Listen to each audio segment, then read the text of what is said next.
Hello, I'm Ravi VELLOOR. I'm an associate editor with the Straits Times of Singapore. We are an old newspaper. We've been publishing from 1845, and we have one of the largest network of bureaus across Asia. We cover Asia very thoroughly. I'm associate editor and I'm a columnist on global affairs for the paper. And before this, I was foreign editor of the newspaper. And I'm a person who comes to Korea about 3 to 4 times a year. So it's a great pleasure to be back in Korea and in Jeju particularly. Well, I think it's an idea whose time has come. It's very important because otherwise trade between ASEAN and South Korea has actually been a trifle stagnant compared with what it could be. And if you want to reach the target of $200 billion trade by 2020, then I think you have to go on the digital route as part of your strategy, you know, the e-commerce route. And a very big component of that is logistics. I said in my forum a little while back that the reason the Amazons, the Alibabas are setting up huge warehousing facilities in Southeast Asia is because they are aware that the e-commerce thing does not have a life of its own without the logistics part of it. And I think Korea has to focus on that as well and get that right.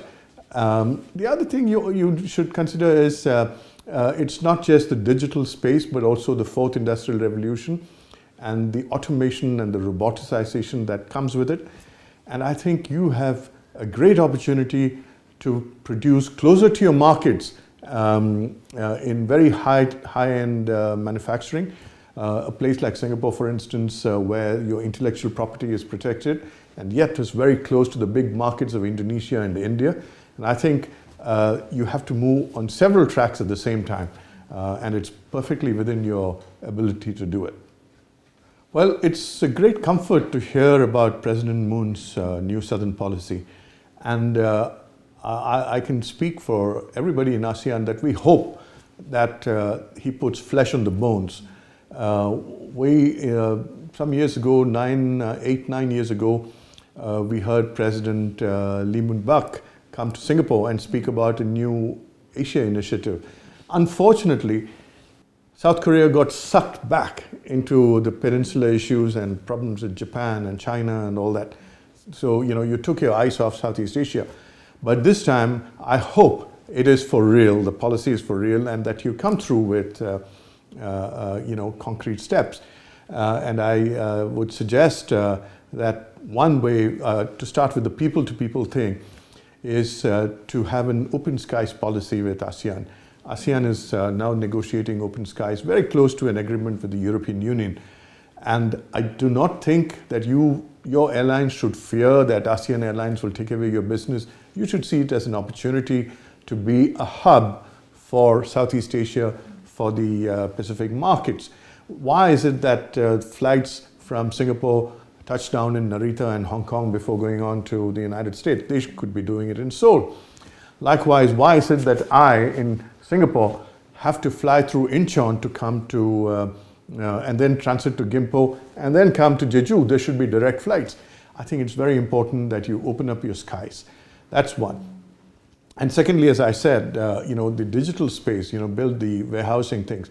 And the third thing where you can cooperate is with the lesser developed countries of ASEAN to have common programs, you know, with the more developed countries, especially in the Mekong sub-region, to work on joint projects. You can come in with the Americans, you can come in with the Japanese, and you can come in with the Chinese, since your relationship is improving with China. And you actually, President Moon has said he is open to the Belt and Road Initiative. And the Japanese also are taking a more favorable view of BRI now than they did before. This opens up a window for trilateral, quadrilateral, multilateral cooperation to work in ASEAN countries. And I think you should use that. Well, I think this is where I think you might want to move even closer to ASEAN. You know, you do not want to be the stuffing in the sandwich in any way. As you know, ASEAN has a policy of an open architecture. It welcomes everybody. It's friendship with all. And there is no doubt that the trajectory of US-China relationship does not look very healthy at this point. Maybe eventually they'll work it out, but at this point it is very alarming. All the signals are not very positive. And it's coming down to the Americans even talking about restricting Chinese students in American universities. So it doesn't look very positive. It's important that other countries, the middle powers, countries like Singapore, everybody else, we don't want to get caught in this fight. We want to be friends with all. The United States is a geopolitical construct in Asia, but China is a close neighbor. It's a physical reality. We don't want to be caught in between these two elephants that look like they are heading for something that's not very pleasant. Well, I think they're doing a wonderful job these past, 15, 16, 17 years or something that the forum has been. It has evolved over the years, and it is getting a very high level of debate. I think it's done a wonderful job. Sometimes I do think there are too many parallel sessions. So if you're really interested in 2 or 3 subjects, it becomes very difficult to choose one.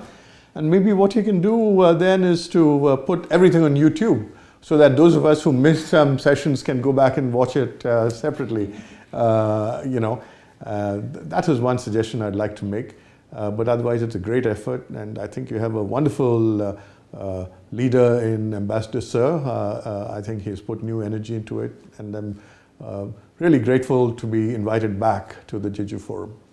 Well, I think as a practitioner, media practitioner for decades, I think media people are essentially fair-minded people. They mean well, they are well-meaning people. What they lack is access and information. And if you give them that access and that information and that opportunity to widen their knowledge, forums like these would do a great job in helping them understand. Because a lot of the mistakes or the bad assessments that you see in newspapers are not because of bad intentions, but because of incomplete information. And that if you can fill that gap, it would be a big service to the people, because they'd be better informed. I think we had a wonderful Jeju Forum, and I'm really looking forward to the debates to come and to see next year's program as it changes with the developments in the Korean Peninsula.